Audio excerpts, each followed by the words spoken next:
tazkirah ataupun tausiah, yang juga termasuk dalam majlis min majalisil ilmi. Mudah-mudahan majlis daripada majlis-majlis ilmu menjadi taman-taman syurga insya-Allah. Yang saya hormati terlebih dahulu Nazir Surau, Pengerusi Surau, Barisan Ahli Jawatan Kuasa Surau. Yang saya hormati juga Sahibul Fadilah Ustaz Zaki kita, selaku Tuan Imam, dan tuan-tuan guru, para ahli ulama, para asatizah, muslimin, muslimat, hadirin hadirat yang dirahmati oleh Allah Subhanahu wa taala sekalian. Alhamdulillah tuan-tuan dan puan-puan, hari ini pejam jelek kita di atas muka bumi Allah, masa berlalu dengan pantas. Kita telah selesai menunaikan ibadah puasa 19 hari. Malam ni kita dah masuk malam yang ke-20. Artinya kita sudah berada pada fasa yang terakhir di dalam bulan Ramadan yang mulia. Tuan-tuan, kalau kita renung, kalau kita fikir, kalau kita hayati, Allah punya sayang dekat kita. Allah pilih kita sampai duduk malam ni. Puasa kita pada tahun ni saya rasa tak berapa teruk dan tak berapa penat sangat. Sebab cuacanya tak panas terik, duk hujan, duk mendung, duk hujan, duk mendung. Kalau panas pun sat-sat saja. Tuan-tuan punya sayangnya Allah kat kita. Kemudian kalau kita tengok sekejap saja 10 pertama dah habis, 10 kedua dah habis. Allah muliakan kita bertemu dengan 10 yang ketiga. Tuan-tuan, kalau masuk 10 yang terakhir ni tuan-tuan, Rasulullah sallallahu alaihi wasallam dia akan ketatkan kainnya, dia akan menjauhi isterinya, dia akan pergi duduk dekat masjid beriktikaf ni. Kalau ada gear kat kereta tu full gear, dia tekan sampai hujung sekali gear penuh.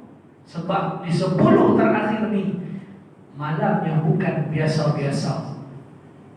Jadi Allahumma salli ala Muhammad. Mudah-mudahan Allah muliakan kita bertemu dengan Ramadan dan kita dapat pahala ibadah yang Allah sediakan di dalam bulan suci Ramadan ini.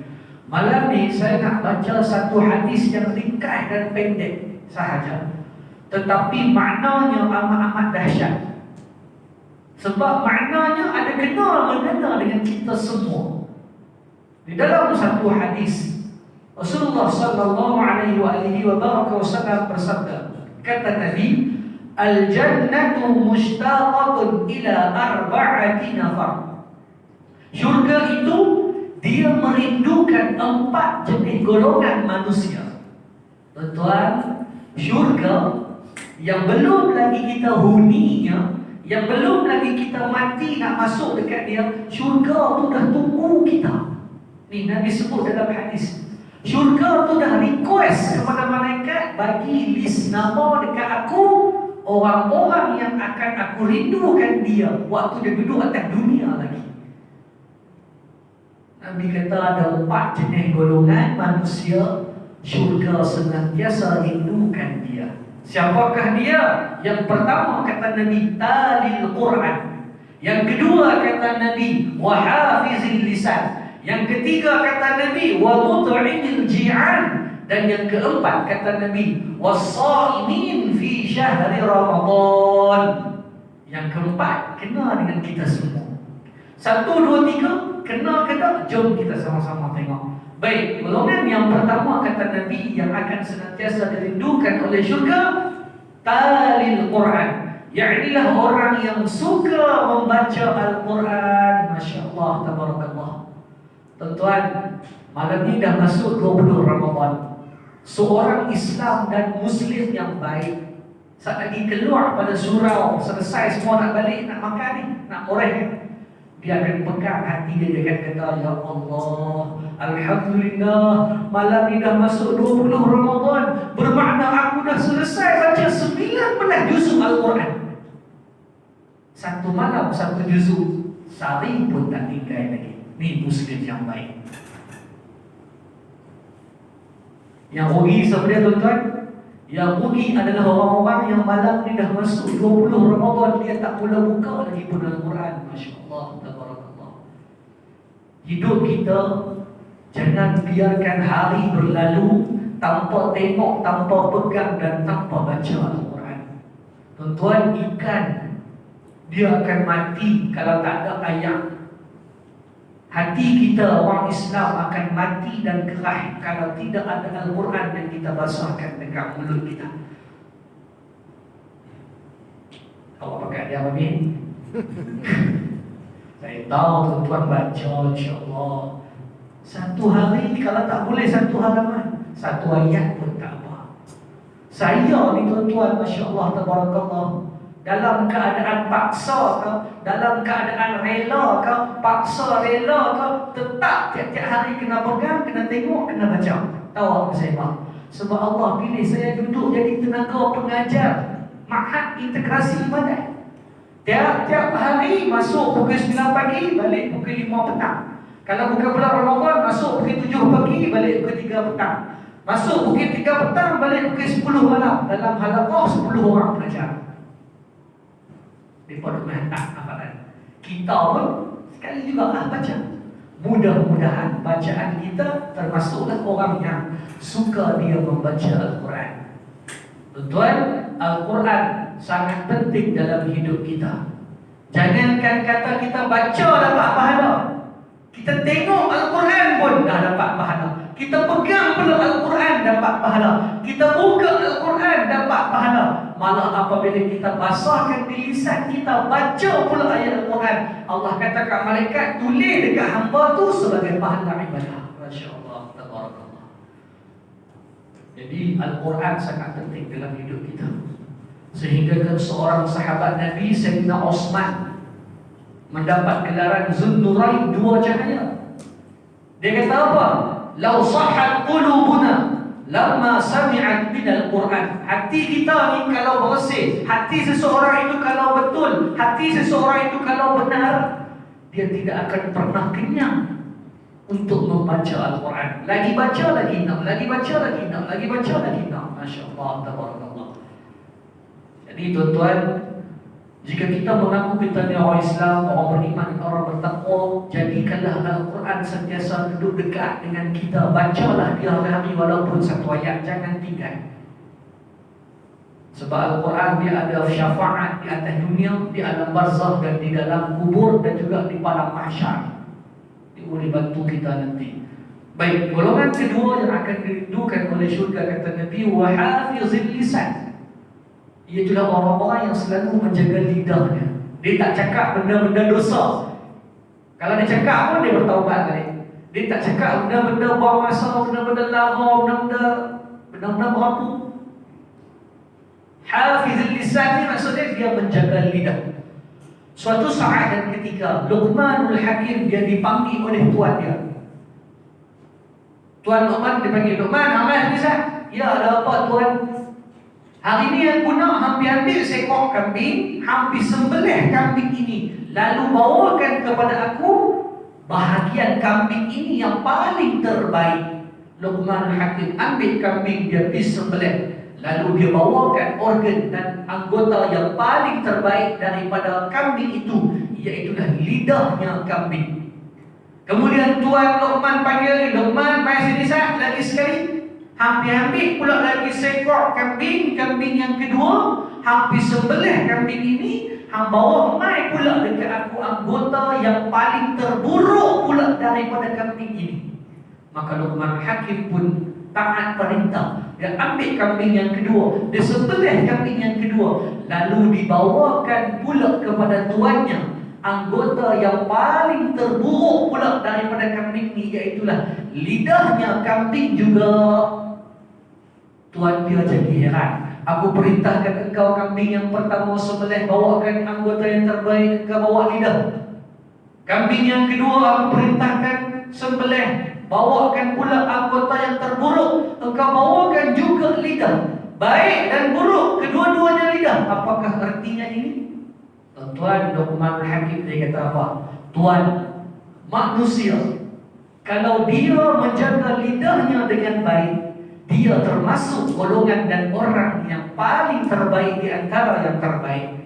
Dan manusia juga, kalau dia tidak menjaga lidahnya untuk bercakap benda buruk, nista dan dosa, maka dia tergolong dan termasuk di kalangan orang yang buruk di antara yang terburuk. baik atau buruk, baik atau tidak seseorang itu bergantung besar atas apa yang dia ucap dan cakapkan.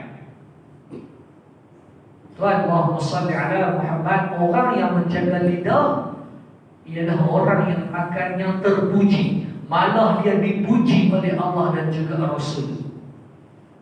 Kita selalu dengar ada orang kata, Allah Ustaz, itu hati baik, mulut je jahat. Kita selalu dengar mulut jahat semua, tapi hati dia baik. Kenyataan ini tidak benar sama sekali, tuan-tuan. Tuan-tuan boleh rot balik ke dia, boleh balas balik ke dia, tapi balas elok lah, balas hikmah lah. Kalau orang kata mulut dia jahat, popek-popek cakap tak penting, hati dia baik tu, tak betul. Jawapan dia apa? Tuan-tuan kata tadi kata, hati yang baik hanya mengeluarkan kata-kata yang baik. Hati itu kalau dia baik, dia tidak akan keluar benda-benda yang tak elok. Tetapi kalau mulut dia keluar benda tak elok, maksudnya hati dia ada penyakit hati. Dia kena rawat, dia kena ubat. Tentu je analogi dia mudah. Golongan yang kedua, jaga lidah. Golongan ketiga yang akan dirindukan oleh syurga, Allahumma salli ala Muhammad, wa mut'imil ji'an. Wa mut'imil ji'an ni adalah orang yang suka memberi makan kepada orang lapar. Dia suka bagi makan kepada orang yang memerlukan. Bagi makan, tuan-tuan, tak perlu nak tunggu kita duit banyak, tak perlu nak tunggu kita kaya, tak perlu nak tunggu kita ada harta banyak.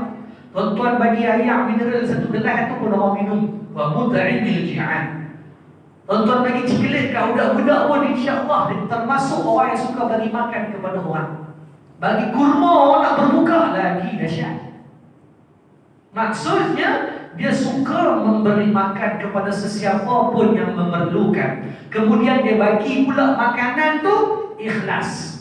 Dia mesti ikhlas, bukan bagi sebab nak apa perhatian, bukan bagi sebab nak tunjuk kata dia kaya, bukan bagi sebab manusia, tetapi ikhlas lillahi ta'ala. Apatah lagi tuan-tuan, kalau makanan yang dia bagi tu kena pula dapat dekat orang soleh, dekat orang yang baik agamanya. Melalui makanan itu dia makan jadi darah daging dan dia sihat, dia boleh pula beribadat. Masya Allah, tabarakallah. Yang ni yang Nabi sebut ni, Allah alirkan pahala kepada orang yang bagi makan tu ila yaumil qiyamah. Dalilnya kat mana? Nabi sebut, man sanna sunnatan hasanatan falahu ajraha wa ajru man 'amila biha ila yaumil qiyamah.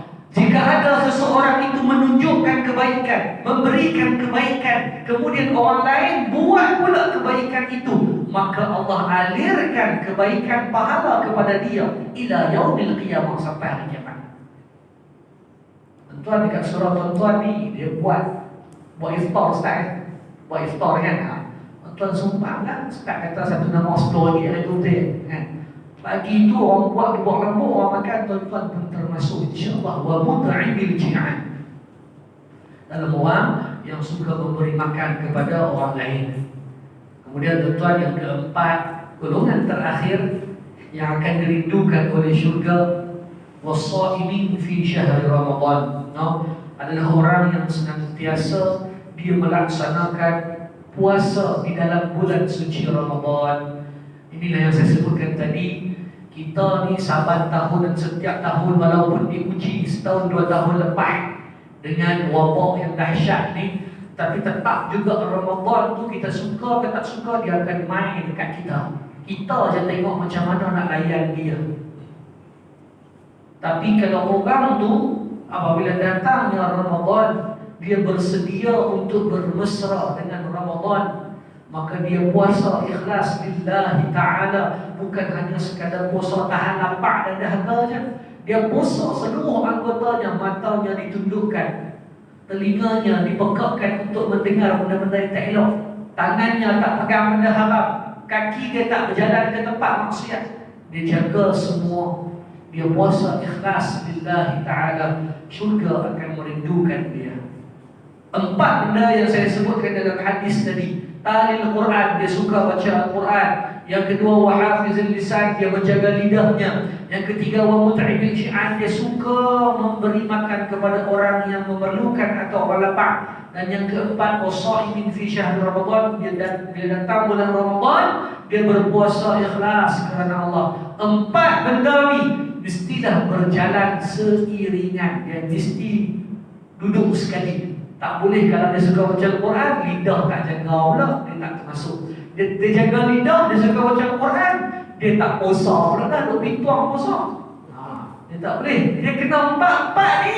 Maksudnya dia suka baca Al-Quran, dia juga menjaga lidahnya, dia juga suka ada sifat murah dan pemberi bagi orang makan. Dan dia juga bila mai Ramadan, dia layan tetamu Ramadan elok-elok. Maka orang ini, tuan-tuan, Allahumma salli ala Muhammad, Allah janji dan Nabi janji, dia lakukan amalan ini tidak putus-putus, maka orang ini akan dijamin oleh Allah juga akan merindukannya. Semoga Allah membukakan hati kita agar kita selalu ingin berbuat baik dan mengamalkan apa yang sudah dianjurkan oleh Nabi kita dan juga yang dianjurkan oleh Allah menerusi Al-Quran, insya-Allah. Mudah-mudahan ada kebaikan dan manfaat.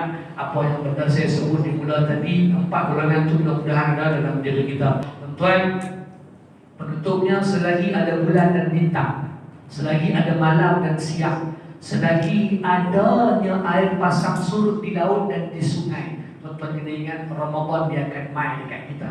Sama ada kita suka ataupun kita tak suka, Ramadan tiap-tiap tahun akan main.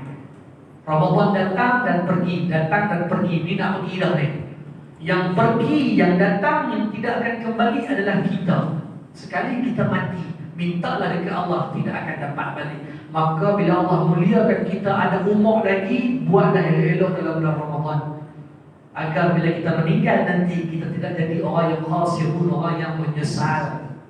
Nah, mudah-mudahan ada kebaikan dan manfaat. Tak dapat semua, ambil sikit pun jadilah, tuan-tuan. Apa yang baik datang daripada Allah, yang kurang daripada diri saya sendiri. Tapi kedua-dua benda itu Allah lah yang menggerakkan hati-hati kita, insya-Allah. Assalamualaikum warahmatullahi wabarakatuh.